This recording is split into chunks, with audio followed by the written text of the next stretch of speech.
Hoje o título da mensagem vai ser o seguinte: como desenvolver um planejamento para a sua vida.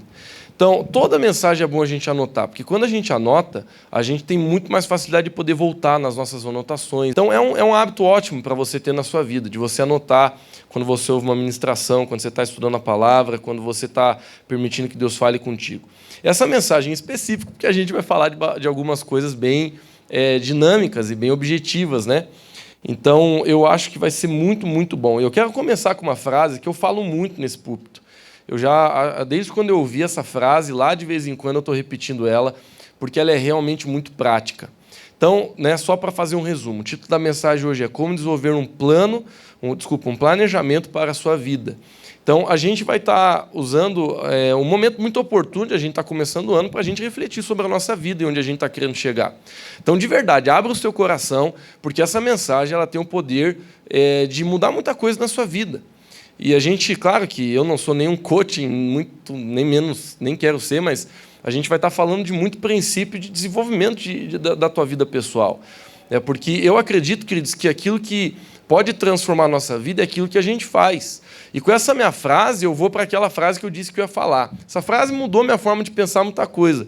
E ela colocou muita realidade para aquilo que hoje eu acreditava. E a frase diz assim: aquilo que muda a sua vida é aquilo que você decide e faz. Eu vou falar de novo. Você pensa assim, Lucas, essa frase é muito clichê. Ela não é tão clichê. Porque muita gente para só no decide, e o problema é esse. Então, eu vou falar de novo. Tenta forçar a tua cabeça aí para você ir além, para você entender realmente o foco da frase. O que muda a sua vida é aquilo que você decide e faz. Qual que é o problema aqui? O problema é que muitas pessoas elas decidem, mas não fazem. Então, muitas vezes, eu e você, a gente, por exemplo, começo de ano, a gente diz assim, eu decidi, Lucão. Fran, eu decidi. Josi, eu decidi. Eu decidi entrar na academia. Está decidido. Até já fiz a matrícula e está pago. Mas você só vai emagrecer se você ir.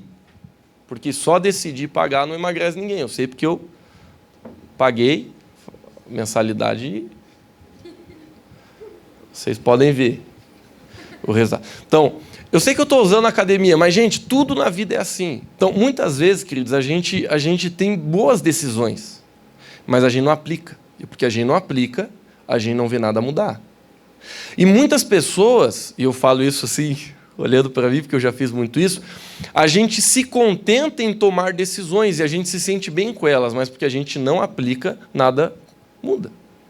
Então, muitas vezes eu acordo assim, hoje eu vou. Você sabe, você acorda tudo cheio de ânimo, você começa o ano esse ano.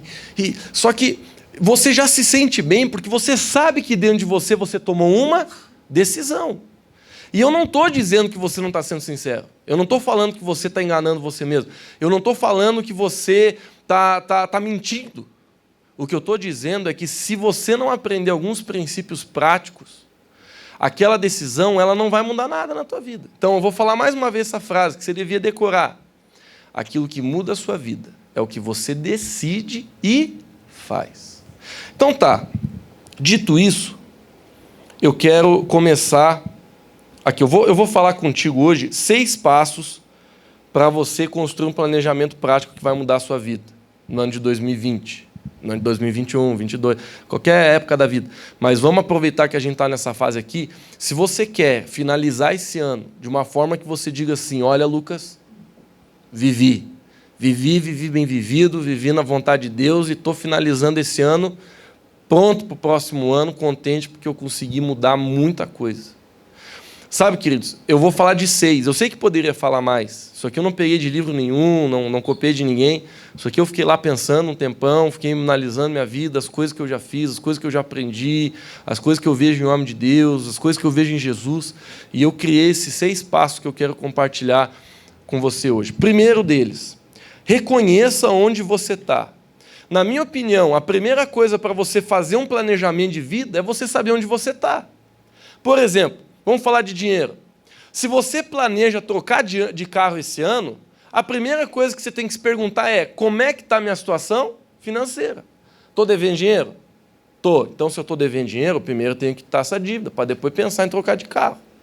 Eu posso até botar ali no caderninho, trocar de carro, mas o passo que vai vir antes disso é você pagar uma conta, porque não faz sentido um cristão que tem o caráter de Cristo trocar de carro sendo que está devendo dinheiro na praça. Não faz sentido, isso é falta de caráter. Então, falando de dinheiro, se você deseja comprar sua casa, fazer uma viagem dos sonhos, qualquer coisa que envolve de grana, a primeira coisa que você tem que fazer é como que está a minha situação financeira, como que eu estou hoje. Agora, vamos sair da área financeira, vamos para a área ministerial. Por exemplo, se você deseja nesse ano, Deus está colocando desejo no teu coração de você abrir tua célula esse ano. A primeira coisa que você deve fazer é, ok, como que está a minha vida ministerial hoje? Eu já estou evangelizando pessoas, eu estou tentando levar pessoas para Jesus, eu estou me esforçando na minha célula, onde Deus me colocou lá para me servir, para me ajudar. Porque, sabe, queridos, a gente nunca vai começar um bom planejamento sem uma boa leitura de como está a sua situação hoje. Então, a gente pode entrar em qualquer área da sua vida. Eu falei de finanças, eu falei de, por exemplo, vida ministerial. Mas você pode falar da sua família. Você pode falar da sua vida com Deus, você pode falar da sua intimidade com Deus, você pode falar dos seus relacionamentos. Qualquer área da sua vida que você considera importante. A primeira pergunta que eu acho que eu e você devemos fazer para nós mesmos, se nós ainda não temos um planejamento prático para a nossa vida, é onde nós estamos. Em outras palavras, que fase de vida que eu estou? Por exemplo, se quem é solteiro, será que eu estou na fase de começar a namorar esse ano? Talvez sim, talvez não. Se você já está namorando, será que é ano para casar ou não é ano para casar? Eu estou mais ou menos nessa aí. Então, se você é casado, será que é ano para se separar? Não, estou brincando, tá aqui. Essa opção a Bíblia não dá, né? Só uma brincadeira. Mas a questão que eu quero dizer é, você tem que saber qual é a tua fase de vida. Você tem que saber onde você está. Por exemplo, a Bíblia diz, lá em Neemias capítulo 3, que existe tempo para tudo. E é engraçado, queridos, que a Bíblia, várias vezes, ela nos compara com árvore, por exemplo. E você, por mais que não tenha estudado de árvore, você sabe que a árvore, ela corresponde com as estações que ela está vivendo. Então, tem uma estação que é uma estação de muito frio. O que vai acontecer com a árvore? Vai mudar. Tem uma estação que já é uma estação de muito calor. O que vai acontecer com a planta? Vai mudar. Porque ela corresponde à estação. A Bíblia fala, queridos, eu preguei sobre isso no último culto do ano passado, não faz muito tempo assim, apesar da frase parecer, e eu falei sobre aquele versículo de Salmo que a Bíblia diz assim, Deus nos ensina a contar os nossos dias a fim de que a gente alcance um coração sábio. A gente aprendeu que sabedoria, discernimento, para a gente tomar decisão, muitas vezes está na nossa capacidade de discernir o momento que a gente está vivendo de vida. Deixa eu cavar um pouco mais. Essas perguntas que eu vou te fazer, você deveria saber responder. Se você não sabe, não se apavora, nem fica se sentindo mal. Mas aproveita hoje para você deixar Jesus te ajudar. Que fase que o seu casamento está? Como assim, Lucas? O casamento só tem uma fase, a fase da peleia. Não, estou brincando. A gente vive fases. Talvez você está vivendo uma fase que você vê que sua esposa está passando por uma crise emocional, você está tendo que ajudar ela mais. Talvez você está passando por uma fase que seu esposo está muito nervoso com uma crise financeira. Eu estou falando de coisas práticas. Que fase que você está vivendo dentro da tua casa? Que fase que você está vivendo no seu trabalho? É uma fase que as coisas estão acontecendo? É uma fase que você está tendo que cuidar mais? Que fase que você está vivendo com Deus? Você está conseguindo orar, as coisas estão fluindo para você, você fecha o olho e quando você vê, já vem um manancial de água do Espírito te levantando do chão? Ou você está na fase que você fecha o olho e você não sabe onde está Deus? Ou você está na fase que você não sente nada? Você ora, mas parece que você está orando para um céu de bronze. Sabe, queridos, na nossa vida a gente passa por fases. E é importante a gente discernir essas fases, é importante a gente saber onde a gente está. Eu sei que eu estou sendo bem subjetivo e eu peço que o Espírito Santo torne o que eu estou falando objetivo para a sua vida de forma pessoal, porque eu não consigo pegar o exemplo de todo mundo aqui, literalmente. Mas o que eu quero despertar você para o entendimento é que você sabe onde você está na tua vida? Por exemplo, se você sonha com uma carreira profissional numa determinada área, em que momento, que fase da tua vida você está nesse sonho? Por exemplo, se você é jovem e você, por exemplo, quer ser um advogado, talvez você esteja na fase esse ano de entrar num cursinho para fazer um vestibular e para entrar na sua universidade, para você um dia ser um advogado. Se você já está na sua universidade estudando, está na fase de você ralar, está na fase de você estudar para você se tornar um bom profissional. Se você já se formou, você já mudou de fase, você já está numa fase onde você tem que mostrar serviço, fazer o melhor com aquilo que você tem. Se você não tem emprego ainda, você tem que ir atrás de um emprego para você começar a se lançar naquela área onde você deseja tanto crescer. O que eu estou querendo dizer, queridos, é que todos nós, em cada área da nossa vida, a gente quer prosperar e a gente quer andar. É verdade ou não é? A primeira pergunta que a gente tem que fazer para começar a planejar dentro dessas áreas é em que fase que eu estou dentro dessa área. Então, esse é o primeiro passo. Reconheça onde você está. Que momento que você está vivendo? Quais que são as suas prioridades nesse momento? Sabe, queridos, eu quero consertar um pouquinho o que eu acabei de falar aqui. Porque prioridades não mudam. Agora, prioridades secundárias, elas estão toda hora mudando. Lucas, não entendi nada, você piorou, então vamos lá. Por exemplo, a prioridade número 1 da nossa vida sempre vai ser Deus, amém? Dependendo da fase que você está. Se a fase está boa, se está ruim, se está uma miséria, se está uma desgraça, se está uma bonança, se está... Dependendo da fase que você está, meu irmão, Deus é em primeiro lugar. Família já está logo em segundo plano, depois de Deus. E muitas pessoas, e a gente sabe que tem nosso trabalho, tem nosso ministério, nossa vida pessoal, essas são basicamente os 5 ciclos de áreas que a gente tem na nossa vida. Agora, é interessante como muitas pessoas elas acham que se elas colocam Deus em primeiro lugar, então eu estou suscetível a ter um bom relacionamento com Deus e a minha família perecer. Queridos, quando você põe Deus em primeiro lugar, todas as áreas da nossa vida vão ter saúde e vão se alinhar. Porque Deus ele não compete com nada na sua vida. Quando você coloca Deus em primeiro lugar, é que as outras áreas da tua vida começam a andar. Para isso eu tenho um versículo que é bem conhecido, mas eu gosto de ler. Está lá em Mateus capítulo 6, versículo 33. Se você quiser, anota aí. Diz assim, mas buscai primeiro o reino de Deus e a sua justiça. E olha só o que a Bíblia está dizendo. E todas essas coisas vos serão acrescentadas. O que é todas essas coisas? Eu não sei, mas você sabe. Talvez você está precisando de paz na sua vida, você está precisando de dinheiro, você está precisando de tempo, você está precisando de um livramento, você está precisando de libertação. A gente precisa de muita coisa. E Jesus está dizendo assim, o princípio de sucesso na sua vida é você colocar Deus sempre em primeiro plano. Porque tudo que está debaixo disso, que é literalmente tudo, vai entrar para o lugar. Lucas, minha vida emocional está uma nhaca. Coloca Deus em primeiro lugar para saber se Deus não vai consertar teu coração. Lucas, minha vida financeira está destruída. Coloca Deus em primeiro lugar para você ver se tua vida financeira não vai começar a ser restaurada. Lucas, eu tô triste, estou em depressão, estou destruído, estou detonado, não tenho esperança nenhuma. Coloca Deus em primeiro plano e você vai começar a ver seu coração ser transformado. Então, queridos, quando eu falo que quais são as prioridades hoje, eu quero deixar bem claro que as prioridades que são estabelecidas por princípios, elas não mudam de acordo com a fase. Mas deixa eu usar dinheiro, porque dinheiro é fácil de explicar. Eu já dei esse exemplo aqui, eu só vou dar de novo. Por exemplo, se você está devendo dinheiro, a sua prioridade hoje é pagar a sua conta ou comprar uma calça nova? Evidentemente, claro que ninguém quis responder, mas é pagar a sua conta. Então, é disso que eu estou falando. Dependendo da fase onde você está, as tuas prioridades podem mudar. As tuas prioridades secundárias, não as primárias que eu acabei de dizer que não mudam.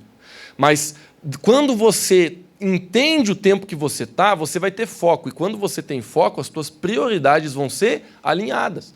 Então, qual que é? Presta atenção, Cristo, que essa mensagem é muito poderosa para você transformar, para Deus transformar a sua vida, você mudar de vida. Qual que é um dos grandes inimigos do teu sucesso, do meu sucesso? A falta de foco. Porque quando você não tem foco, você não consegue descobrir qual é a sua prioridade de momento. Eu já fiz muita coisa errada na minha vida, por quê? Porque eu não soube discernir o meu tempo. Não sabendo discernir o meu tempo, eu tive uma prioridade que não devia ter. Por exemplo, se você... Eu vou usar uns exemplos aqui da minha vida que são ridículos, mas ok. Eu lembro, por exemplo, de um tempo que eu estava na faculdade. Aí, se eu tinha uma prova, evidentemente, no outro dia, a minha prioridade deveria ser estudar. Mas, de repente, você olha e está passando aquele filme que você queria. E, de repente, você perde o seu foco e você diz assim, não, eu vou ver esse filme e depois que eu ver o filme, eu vou estudar. Eu sei que nunca ninguém fez isso aqui, nada parecido, só eu. Mas daí você não estuda, tu liga a TV e tu vai ver o filme. O filme acaba meia-noite, meia-noite e meia. E você está com sono. Aí, quando o filme acaba, tu diz, agora eu vou estudar. Só que aí você olha para o teu corpo e o teu corpo diz, agora eu não quero. Não que antes eu queria, mas agora eu não quero mesmo, porque eu estou cansado, agora tu se ralou, cara. Agora tu vai mal na prova. Aí tu diz, pois é, vamos torcer para que seja de dupla. E tu vai dormir. Mas a questão, queridos, que eu estou querendo dizer é, a falta de foco, ela vai fazer você não enxergar as suas prioridades. Esse que é o problema da falta de foco, além de outros. Então, esse foi o ponto 1, eu já vou para o ponto 2. Ponto 1 foi reconheça onde você está.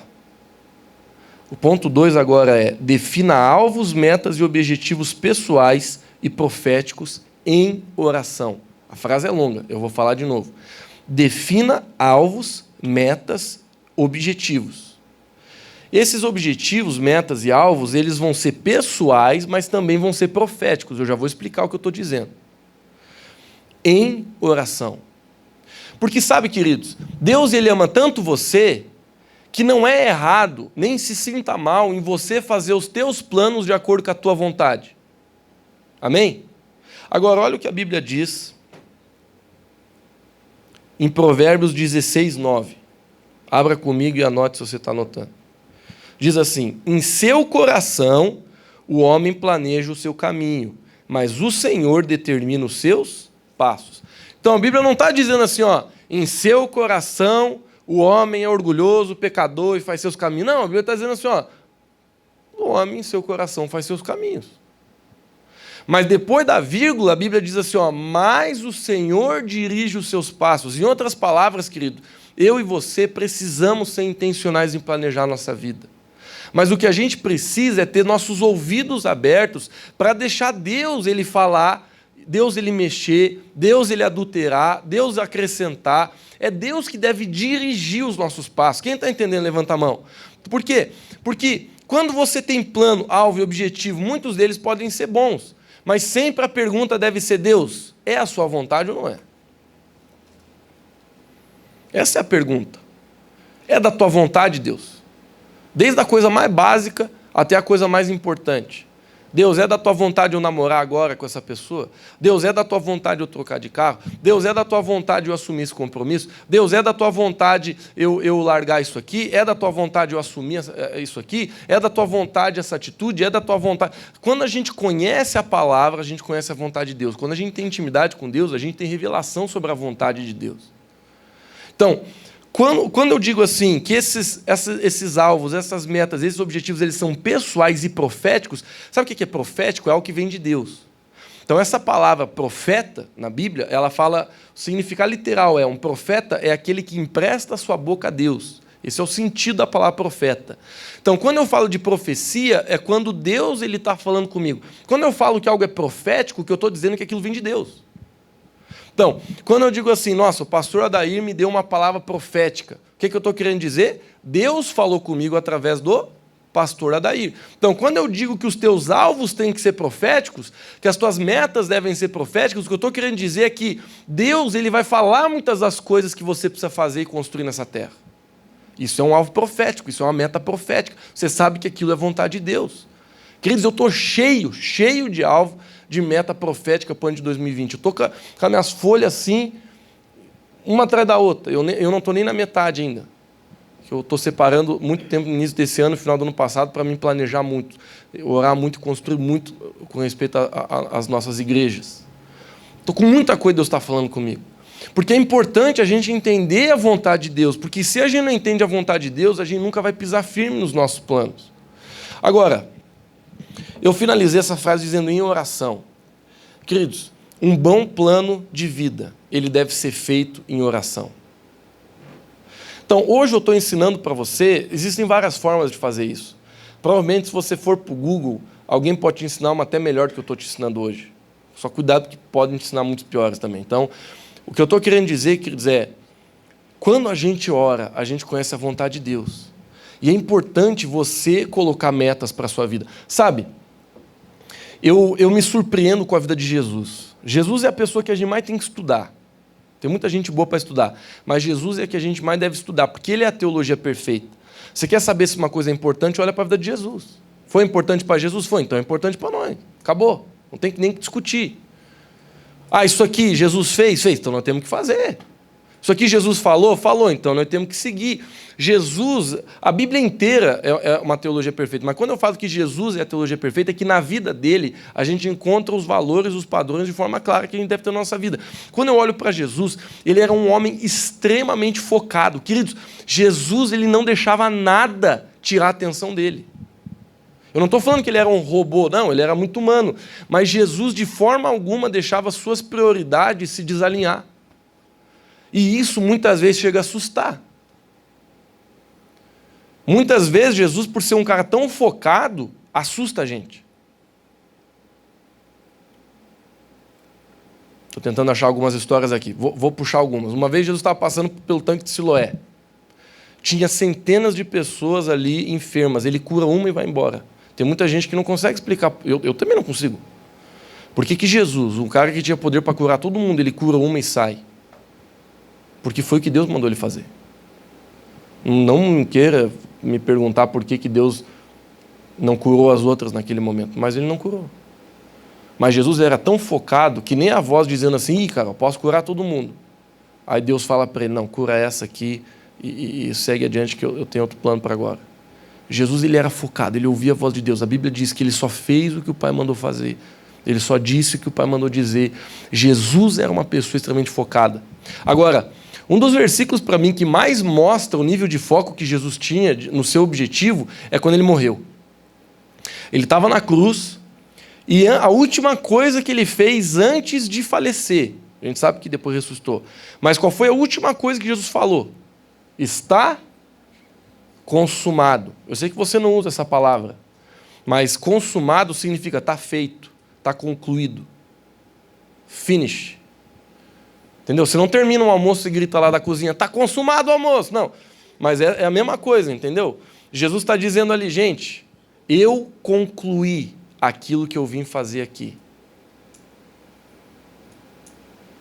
Eu sei que parece estranho falar isso, mas eu acho que uma forma muito bonita de você morrer é você chegar no final da sua vida, você olhar para trás e você dizer, consumei, está consumado. O apóstolo Paulo não falou essa frase, mas ele chegou lá também. Ele narra isso. Ele diz assim, combati o bom combate, guardei a fé e eu corri a carreira que me estava proposta. E ele descansou em paz com o Senhor. Porque ele sabia, eu consumei, eu terminei aquilo que eu tinha para fazer. E sabe, queridos, muitas vezes a gente vive a nossa vida com aquele sentimento que está tudo atrasado, está tudo mal.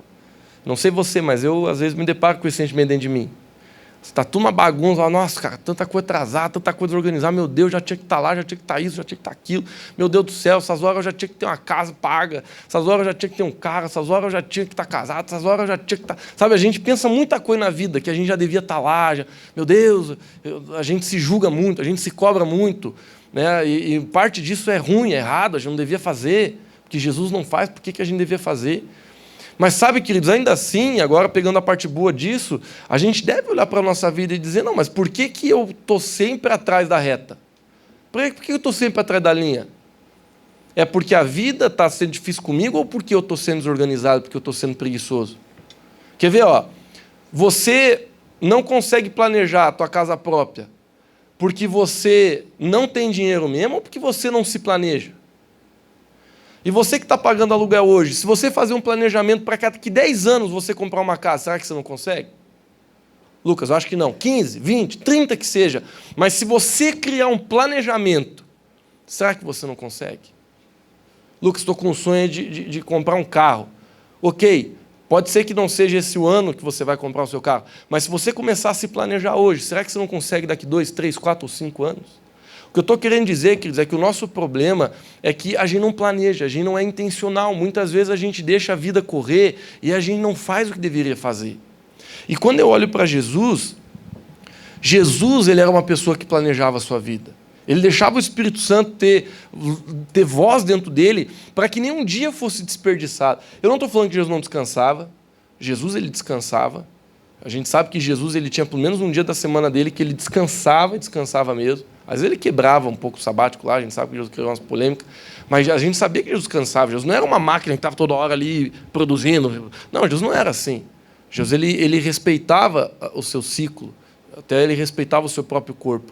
Mas o que eu estou querendo dizer para vocês, queridos, é que nós precisamos ser intencionais daquilo que Deus está colocando no nosso coração.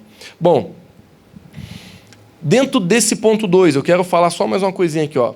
Qual é a vontade de Deus para os seus filhos, por exemplo? Quer ver? Ó, eu e você, como cristão, a gente deveria ter planos para o nosso ministério. Quando eu falo ministério, eu estou falando... O que é ministério, Lucas? É aquilo que Deus quer fazer através de você nessa terra. Você acredita que Deus quer fazer algo através de você? Levanta a sua mão se você acredita. Ok, então você tem um ministério. Porque ministério é simples, é você deixar Deus te usar naquilo que Ele quer te usar. Isso é um ministério. Então, a gente sabe que Deus, ele quer muitas coisas igual para todo mundo. Por exemplo, Deus quer que todo mundo tenha intimidade com Ele. Deus quer que todo mundo tenha tempo de oração para poder ter intimidade. Deus quer que todos evangelizem. Deus quer que todos compartilhem o Evangelho. Deus quer que todos testemunhem. Deus quer que todos edifiquem a sua igreja, andem em comunhão. A gente sabe que essas coisas são vontade de Deus para todos nós. Mas ainda assim, existe uma vontade específica de Deus para a sua vida. Por exemplo, eu vou usar a Cirlei. A Cirlei é uma pessoa na nossa igreja, além de liderar uma célula, ela coordena um projeto para mulheres na segunda-feira, que foi falado aqui. Ela entendeu da parte de Deus que ela está numa fase da vida dela, que ela precisa ajudar outras mulheres. E às vezes eu chego aqui na segunda-feira, eu vejo ela ali conversando com aquelas mulheres com graça, outras mulheres da igreja junto ali, às vezes uma está mais depressiva, elas oram, elas animam aquela mulher. Queridos, isso é uma pessoa que entendeu o seu ministério. É uma coisa simples, mas ela entendeu, opa, eu posso ser usado nisso aqui. Eu posso ajudar mulheres que estão passando por depressão, que estão sozinhas em casa. Esses dias ela estava me contando de uma mulher que antes de o projeto começar, ela não falava, estava em casa, estava em depressão. Aí ela só saía de casa para vir na segunda-feira no projeto. E elas foram vendo semana após semana o semblante dessa pessoa mudando. Queridos, o que é ministério? Ministério é você perguntar para Jesus, Jesus, estou na pista. O que o Senhor vai fazer comigo? Me usa, não quero ficar aqui parado. Que dom que o Senhor me deu, que capacidade que o Senhor me deu. Então eu quero ser usado por Ti. Me mostra aí que eu vou me meter. Se não tem na minha igreja, eu vou conversar com meu pastor para criar, que nem ela fez. Eu não tinha nenhum projeto para a mulher. Ela chegou para mim e disse, ô Lucas, o que você acha de a gente começar um projeto assim, assim, assado? Eu falei, vamos lá, vamos fazer. Então, queridos, deixa eu dizer, Deus, Ele quer usar a sua vida. Se você não criar um alvo, um planejamento, uma meta, você não vai sair do lugar. Porque aquilo que muda a tua vida é aquilo que você decide e faz. Agora, se o primeiro passo foi você reconhecer o teu ponto, onde você está naquela área. O segundo passo foi você definir metas e objetivos, ou seja, você ter uma visão clara a respeito de onde você quer chegar. Queridos, ninguém entra num carro sem se perguntar, pelo menos, para onde é que eu vou. Uma pessoa ela só liga a chave e começa a acelerar com um destino setado, a não ser que você está querendo dar uma passeada na avenida. Mas toda pessoa que está querendo entrar num carro, ela tem um destino. Então, toda meta, alvo e propósito tem um destino, você tem um lugar onde você quer chegar. Qual que é o terceiro passo, então? Crie uma base de sustentação forte para a sua vida. E agora eu vou entrar numa questão muito importante. De nada adianta, queridos, ouça isso aqui. Eu, infelizmente, aprendi isso aqui na dor. De nada adianta uma boa ideia ou um bom objetivo se você não tem saúde física, emocional e espiritual para aplicar. Queridos, deixa eu dizer uma coisa para você. Uma frase que me impactou fortemente no ano passado. Foi uma das frases que mais me impactou no mentoramento que eu fiz. E a frase é a seguinte: a melhor ideia que uma pessoa pode ter que não foi aplicada, ela perde para a pior ideia que uma pessoa teve, mas que foi aplicada. Quem entende o que eu estou querendo dizer? Porque o que vai mudar a tua vida, meu amigo, é você fazer. Então, muitas vezes eu me pego dentro daquela ideia assim, ó, não. Nossa, eu estou cheio de boa ideia. Cara, ó, eu tenho uma ideia aqui que vai fazer essa igreja crescer de um jeito que vocês não imaginam. Mas se eu não pegar essa ideia que Deus me deu e botar em prática, alguma coisa vai acontecer? Não vai. Hoje nós estamos num tempo um pouco assim, perigoso. Por que é perigoso? Porque a gente está cheio de gente no mundo com ideia, mas ninguém faz nada. Principalmente por causa da internet. Então você vai para o YouTube, tem uns jovens aí, cara, que parece que vão transformar o mundo. Mas o cara não sai de trás do computador. Mas no vídeo, tu acha que o cara é revolucionário. Não, porque o que nós temos que fazer é isso. Porque o que nós temos que fazer é isso. Porque o que nós temos que fazer é isso. Aí tu senta com o cara e diz assim, o que tu construiu na tua vida, meu chefe? Me mostra. Não tem nada. O discurso é top. O discurso é top. Você se emociona, você chora ouvindo o cara. Mas tu senta com o cara e diz, meu amigo, me diz o que você construiu. O que aconteceu nesse planeta por causa do teu suor? Não tem nada construído. Então, nós precisamos cuidar para nós não entrarmos dentro dessa ideia de nós sermos os pensadores que não fazem nada. Lucas, eu tenho uma ideia, eu tenho um jeito. Tá, ok. Mas vamos fazer ou não vamos? Vai acontecer ou não vai? Porque a tua vida só vai mudar com aquilo que você faz, não com aquilo que você pensa somente. Então, eu na minha vida já me vi muito assim, cheio de ideias, cheio de coisas escritas no caderno, mas não põe em ação. Então, voltando para o tema aqui, queridos, o que eu quero dizer com esse terceiro tema? Crie uma base de sustentação forte para a sua vida. Porque se você não tiver saúde nas 3 áreas, você não vai conseguir aplicar. Por exemplo, vamos ser bem prático. A base de toda pessoa que tem sucesso em executar está na sua saúde física, emocional e espiritual. Então, o que nos traz saúde espiritual? Eu não tenho tempo para dar muito detalhe, tá, gente? Então, eu vou falar mais assim dos pilares, e aí você se vira para ir de atrás, estudar mais, porque eu não tenho tempo para explicar muito. Mas o que traz saúde espiritual? Vida com Deus. E você sabe que vida com Deus compreende oração, devocional, leitura bíblica, a vida dentro da tua igreja, você se envolver na sua igreja local, você abençoar outras pessoas, você ajudar outras pessoas, mas principalmente sua intimidade com Deus. A sua vida espiritual, a saúde dela está totalmente ligada à sua vida com Deus, seu relacionamento com Deus. Eu me coço para ficar dando detalhe, mas realmente eu não tenho tempo. O que traz saúde emocional? Agora, a lista talvez seja maior, porque a gente pode falar de bastante coisa. Eu escrevi algumas aqui, você com certeza poderia falar no mínimo 3, 4. Mas, por exemplo, uma coisa que traz saúde emocional, perdoar. Porque a falta de perdão destrói com as tuas emoções, te deixa amargurado, triste, sem força, sem vontade. Lidar com o estresse. E quando eu falo lidar com o estresse, nem estou falando com o estresse aquele do demônio, não. Cara, tem coisas que estressam a sua vida. Trabalho estressa a vida. Uma toalha no chão estressa a vida. Muita coisa estressa a vida. Então, o que te estressa? Tu tem que aprender a lidar com aquilo que te estressa. Porque ninguém vai lidar com isso por ti. O estresse que você tem é teu. E você tem que aprender a lidar. Pode ser que é uma pessoa que está te estressando, mas ainda assim você tem que aprender a lidar com o teu estresse. Porque senão você não vai ter saúde emocional. Quem não tem saúde emocional não consegue botar em prática os planos que tem. Descansar, se cuidar, decidir amar as pessoas, fazer exercício físico. São exemplos de coisas que a gente faz que deixam as nossas emoções mais ativadas. Querido, eu vou contar um testemunho para vocês. Tinha um tempo da minha vida que eu passei por vou dizer que foi uma depressão. E eu estou falando isso porque uma pessoa que está passando por aquilo que eu passei ou parecido, você não consegue fazer nada, cara. Você não tem vontade para nada. Você não tem vontade nem de sair da cama, você não tem vontade de falar com ninguém, sabe? Você não tem, a vontade sai de você. E quando eu passei por isso, eu descobri a importância da saúde emocional. Porque se você não está bem nas suas emoções, você não vai conseguir aplicar teus alvos, teus objetivos, tuas metas. Você não vai ter nem ânimo para isso. Sabe, a única coisa que você está tentando é se manter vivo. Eu lembro de uma fase da minha vida que eu até, assim, né, por algumas pessoas fui um pouco criticado. Porque eu, infelizmente, não estava tendo o rendimento que eu devia ter no meu ministério. Mas é porque elas não sabiam que eu estava passando por um tempo emocional que eu estava destruído. Então, se você não está bem nas suas emoções, você não consegue produzir, cara. Você não consegue fazer as coisas acontecer na tua vida. Porque o sentimento é só um, eu tenho que me manter vivo, eu tenho que acabar o dia vivo. E se você consegue, você já se considera vitorioso. Então, teve uma fase da minha vida, graças a Deus essa fase passou, mas teve uma fase da minha vida que eu lembro, eu estava tão cansado emocionalmente que eu não conseguia ir atrás das minhas metas, eu não conseguia ir atrás dos meus planos, eu não conseguia ir atrás do que Deus estava me falando, eu não conseguia ir atrás de ajudar as pessoas que eu precisava, eu não conseguia fazer o que eu precisava fazer, porque eu não estava bem.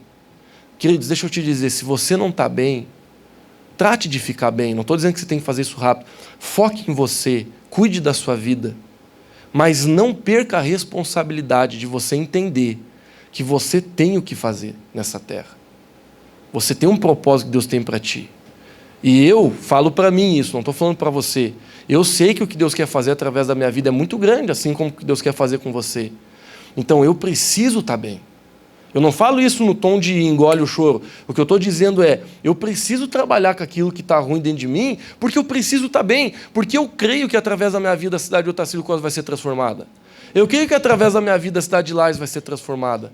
Eu creio que através da minha vida Deus ele vai criar um avivamento no sul do Brasil, na nação. Eu creio. Então, se eu sei que Deus quer fazer algo através de mim, eu tenho a responsabilidade de cuidar de mim. Porque se eu não cuidar de mim, eu não vou conseguir fazer o que Deus quer que eu faça. Por último, é o físico. Se você não tem saúde, essa semana eu peguei uma virose. Fazia tempo que eu não ficava doente, que nem eu fiquei essa semana. Bem no dia do aniversário. Eu não sei se foi Jesus querendo ter um pouco de bom humor ou foi o capeta querendo me detonar. Mas no dia do aniversário da minha mãe eu peguei a virose. Queridos, tinha um churrasco ao meio-dia, que não é sempre que tem, porque era aniversário da minha mãe. E foi comprado bolo de padaria. Não é bolo que a gente faz, era o bolo da padaria. Aqueles top, eu estava lá em Balneário, uma padaria muito top perto da minha casa. Mas eles fazem um bolo. Mas é um bolo, meu irmão. E eu, desculpa, eu não quero aqui te deixar ruim, mas tu sabe o que acontece com a gente quando a gente está com virose, né? Meus irmãos, eu só vou falar essa, o resto vocês imaginam. Eu ouvi cantar e parabéns para minha mãe do banheiro. Não consegui participar nem desse momento. Porque foi feia a coisa.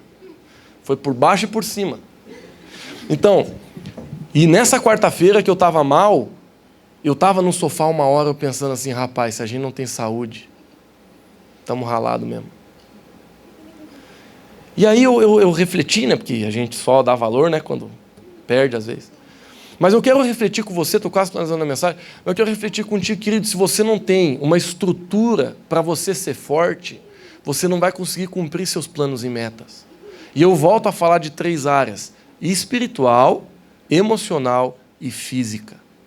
Então vamos lá, a gente falou hoje já, que para você ter um planejamento de vida, você tem que reconhecer onde você está, você tem que definir alvos, metas e objetivos pessoais e proféticos em oração. Você precisa criar uma boa base de sustentação forte para a sua vida, porque lembra que se você não estiver bem, você não vai conseguir concluir nada.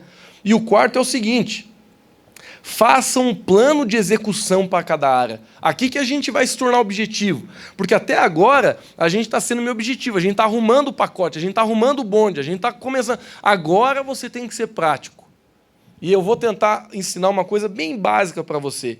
Se você for para os livros assim, de planejamento pessoal, você vai achar uma coisa muito mais profunda do que eu vou dizer. Mas eu quero falar uma coisa que é rápida, que é fácil, que é bem tranquilo de você aplicar e que pode transformar qualquer área da sua vida, que é quando você planeja se perguntando 3 coisas: o que, por quê e como.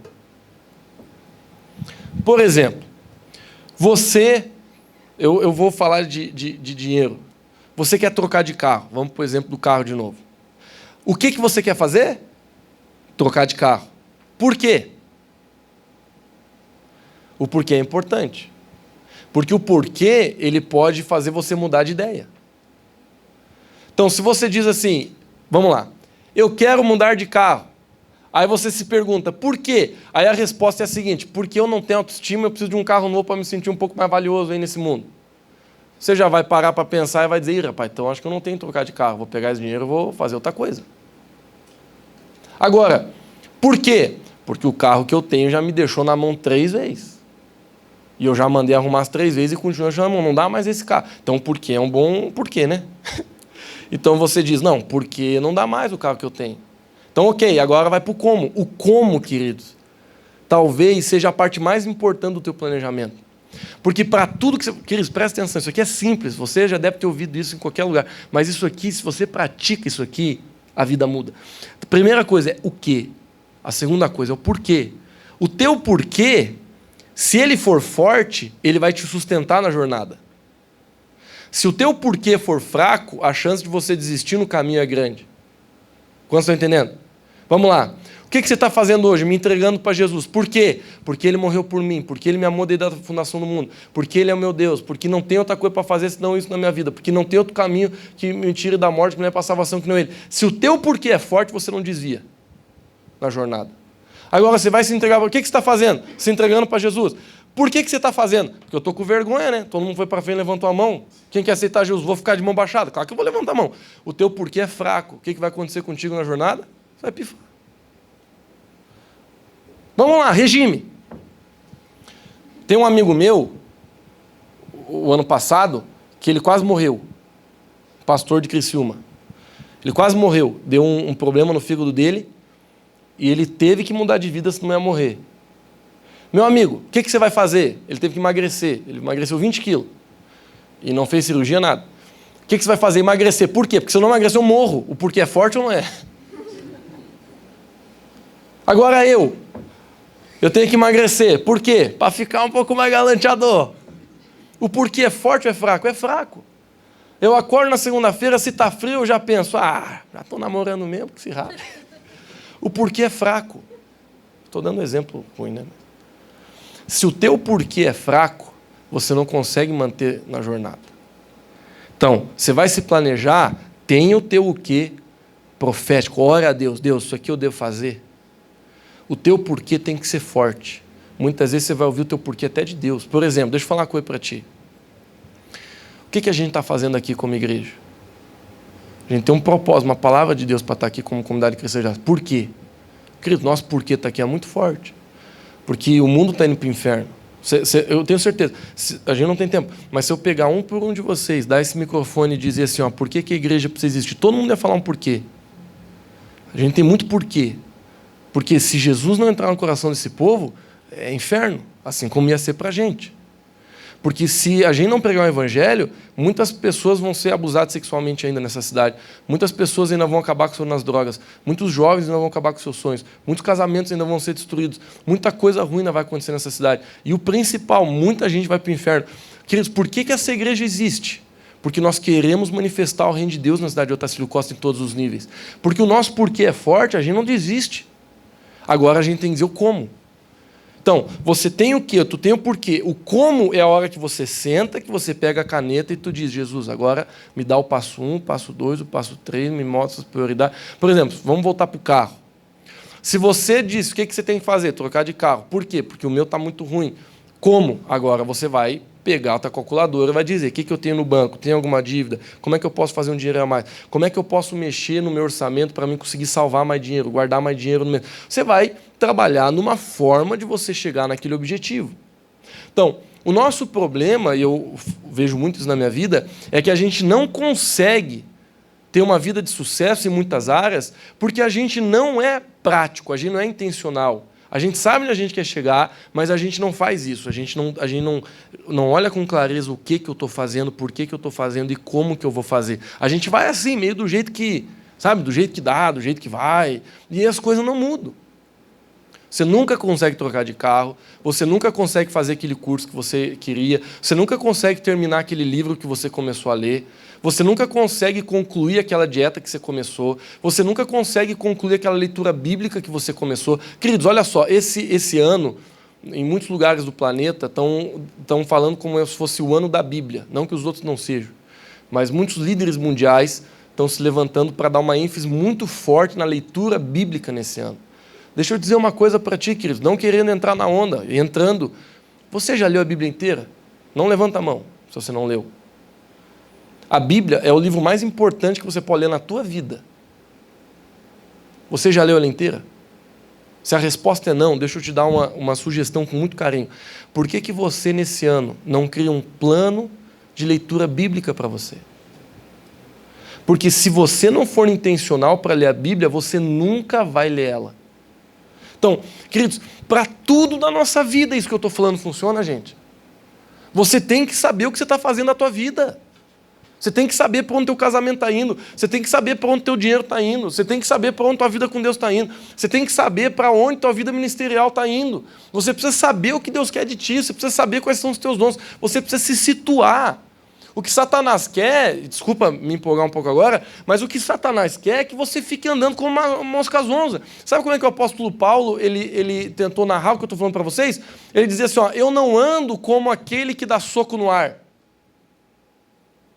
O apóstolo Paulo era um homem extremamente focado na vida dele. Então, ele deu esse exemplo de pessoas que estão andando, de um lutador que está dando soco no ar. Você já viu luta alguma vez na tua vida? Com certeza. Queridos, nenhum lutador em sã consciência vai ficar dando soco no ar. Se você vê uma pessoa fazer isso, você vê, ó, pirou, bloqueou. Porque um cara em sã consciência não faz isso. Mas e se eu te dizer que eu e você, em muitas áreas da nossa vida, a gente está que nem um lutador dando soco no ar. Teu inimigo está ali, tu está dando soco aqui, ó, tá dando bordado, está gastando energia, dando soco no ar, tá? Por quê? Porque você não está deixando Jesus centrar você para dizer, e aí, teu casamento, desculpa, tá ser meio, teu casamento está uma droga. Vamos melhorar esse casamento? Vamos ver o que está acontecendo, por que está acontecendo, vamos ver de mudar esse negócio? Tua vida financeira tá uma jossa faz 3 anos, cara, que você não sai de conta, de dívida, vive reclamando, vive no vermelho, nunca consegue comprar nem uma bolacha recheada no... O que você tem que fazer? Vamos mudar de vida? Vamos reprogramar a vida financeira? Vamos tentar achar um jeito de ganhar talvez um dinheiro a mais? Vamos fazer... O que eu estou querendo dizer, queridos, é se você não for claro, objetivo, que Jesus quer que você seja, Jesus era assim, esse é o caráter de Cristo. Você não vê Jesus fazendo coisas sem propósito. Você não vê Jesus perdendo tempo. Você não vê Jesus gastando energia com coisas que não dava retorno. Você não via Jesus fazendo coisas sem propósito. O que você vê em Jesus é um homem extremamente disciplinado, que negava a si mesmo todos os dias para fazer aquilo que o seu propósito mandava. Então, as pessoas que prosperam nessa terra, queridos, são primeiro aquelas que andam na vontade de Deus, que andam de acordo com aquilo que Deus quer que faça. Agora, não sendo tão espiritual, vamos falar o seguinte, quem que prospera nessa vida? Quem que vai longe nessa vida? Não me entenda mal, tá, querido? Deus é a prosperidade que uma pessoa precisa. Não estou falando de outra prosperidade. Mas o que eu estou querendo dizer é, quem sabe dizer sim para aquilo que tem que dizer sim e não para aquilo que tem que dizer não. São essas pessoas que prosperam. Uma vez eu vi um pastor falando uma coisa que eu era novo quando ele falou isso, tinha 17, 18 anos. Eu estava numa pizzaria com ele olhou para minha cara e falou assim, ó, Lucas, até os 27 anos parece que é todo mundo japonês, meu filho. No mundo japonês, ele falou, todo mundo igual. Até os 27, mais ou menos, isso aqui não é uma matemática perfeita, mas isso me marcou tanto. Ele disse assim, até mais ou menos os 27 anos de idade, você não vê muita diferença em quem estudou e quem não estudou. Tu não vê muita diferença de vida em quem se guardou e quem não se guardou, quem teve princípio e quem não teve, quem honrou pai e mãe e quem não honrou, quem teve uma vida de seriedade e quem não teve. Você não vê muita diferença.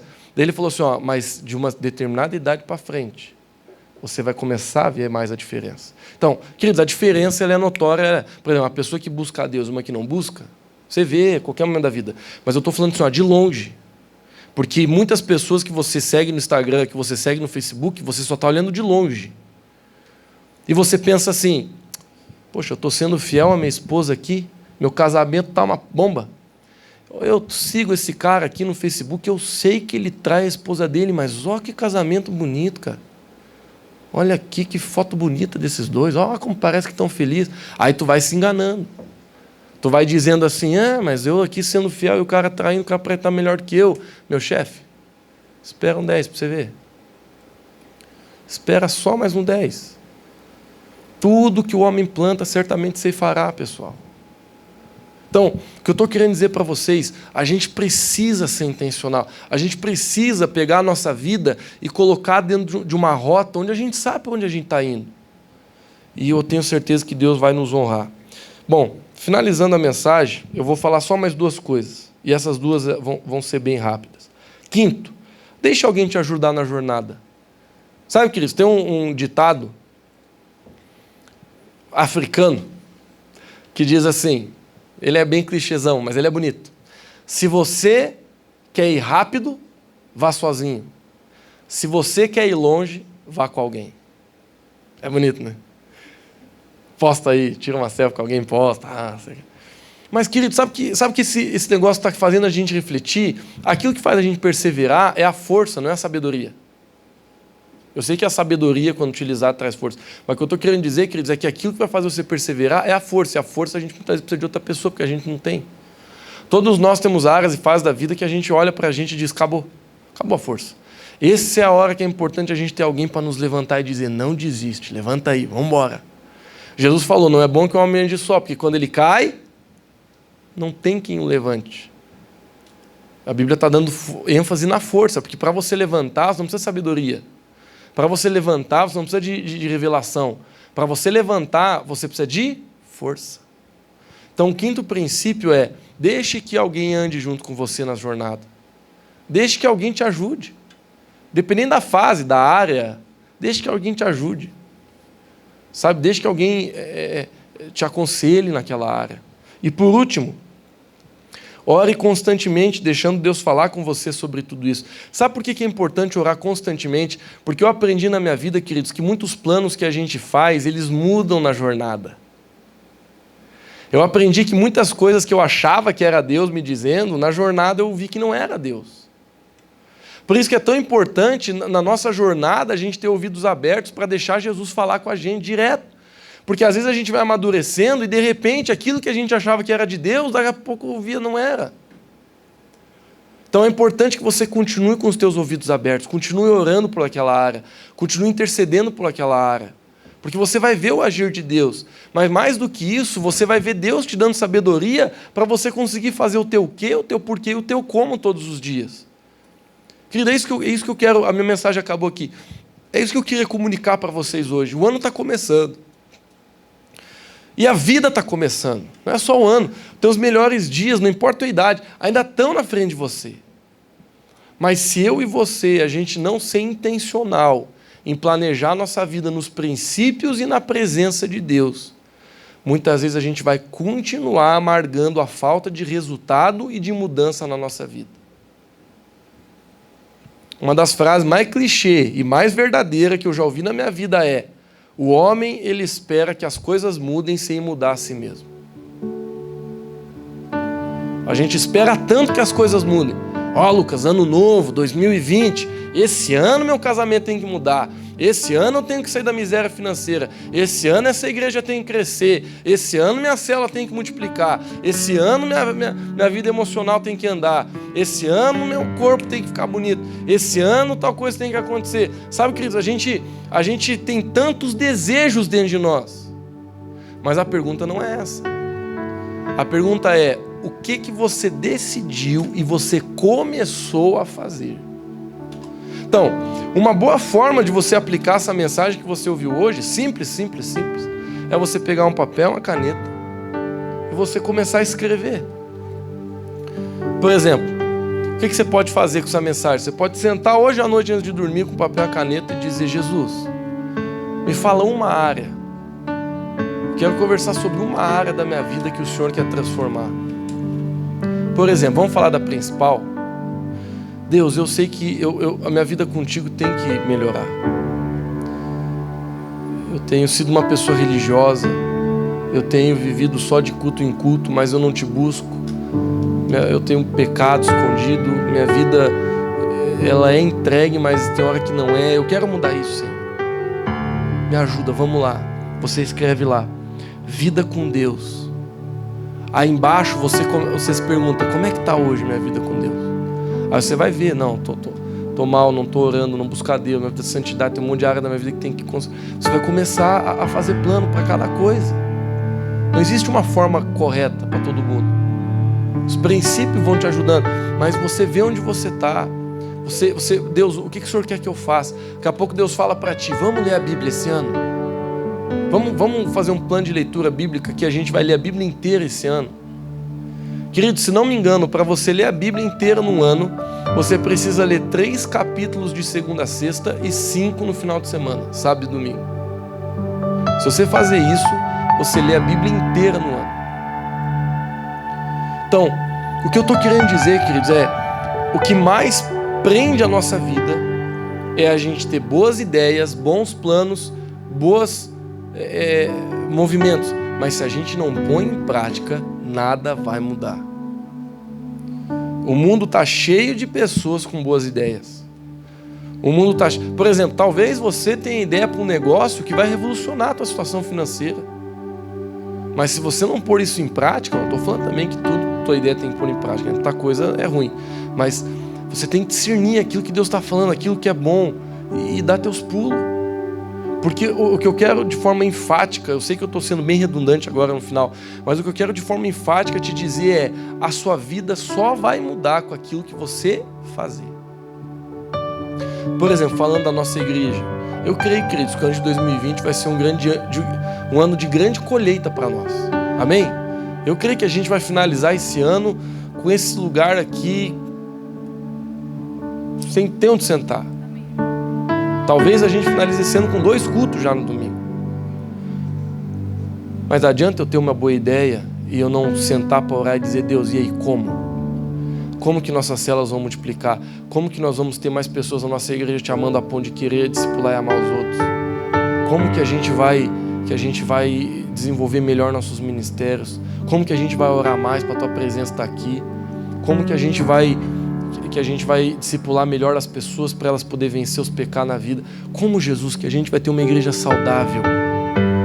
Se eu, como pastor dessa igreja, não sento para perguntar para Jesus o como, queridos, é utópico. Sabe o que é utopia? É você ter um alvo que é impossível de chegar. Isso se chama utopia. Utopia é você querer juntar R$1 por dia achando que no final do ano você vai comprar uma Ferrari.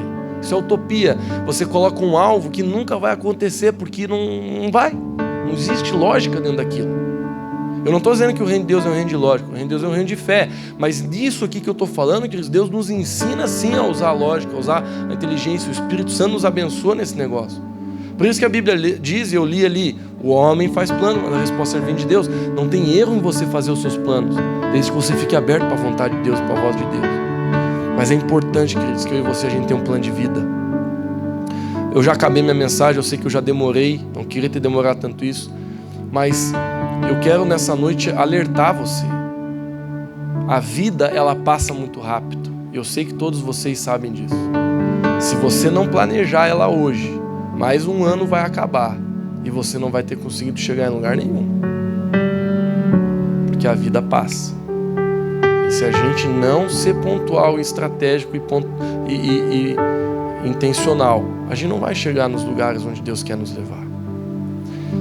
E eu sei que você quer chegar no lugar que Deus quer te levar. Eu sei que você quer cumprir seu propósito. Eu sei que você quer ver sua vida sendo transformada. Amém? Vamos ficar de pé. Fique de pé onde você está. Quero orar com você antes de ir embora.